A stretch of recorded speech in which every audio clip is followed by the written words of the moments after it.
Praise the lord. విరిగిపోయి ఉన్నావా, నలిగిపోయి ఉన్నావా, బాధతో ఉన్నావా, వేదనతో ఉన్నావా, కృంగిపోయి ఉన్నావా, ఇంకా నన్నందరూ వదిలిపెట్టి వెళ్ళారు, అన్నీ ఉన్నప్పుడు నా చుట్టూ అందరూ ఉన్నారు కానీ నా దగ్గర అన్ని కోల్పోయిన తర్వాత నా చుట్టూ ఎవ్వరూ లేరని బాధతో వేదనతో ఉన్నావేమో ప్రియ దేవుని బిడ్డ. ఈరోజు దేవుని వాక్యం నిన్ను బలంగా బలపరుస్తున్నది. 34వ సంకీర్తన 18వ వచనములో విరిగి నలిగిన హృదయానికంట యెహోవా ఆసన్నుడంట. God is close to the broken hearted. Hallelujah.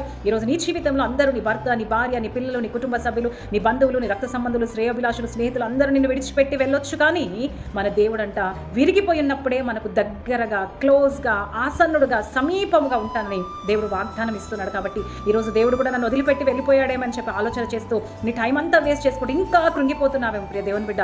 ఈరోజు దేవుడు ఎప్పటికీ మనల్ని విడవను ఎడబాయనని చెప్పి ముదిమి వచ్చే వరకు ఎత్తుకొని వాడని నేనని చెప్పి వాగ్దానం ఇస్తున్నాడు. కాబట్టి విరిగి నలిగిన హృదయానికి ఆయన ఆసన్నుడుగా ఉన్నాడు. కాబట్టి నువ్వు భయపడాల్సిన అవసరం లేదు. 366 సార్లు దేవుని వాక్యము భయపడద్దు భయపడద్దు భయపడద్దు అని తెలియజేసింది. కాబట్టి నువ్వు ఎట్టి పరిస్థితిలో భయపడటానికి అవకాశం లేదు. దేవుడు నీకు ఆసనుడుగా సమీపంగా ఉండి నీ కష్టంలో, బాధల్లో, ఇరుకుల్లో, ఇబ్బందుల్లో తోడుగా ఉంటాడు వాగ్దానం ఇస్తున్నాడు. కాబట్టి వాగ్దానాన్ని బలంగా పట్టుకొని ముందుకు వెళ్ళడానికి ప్రయత్నం చేయి. God bless you.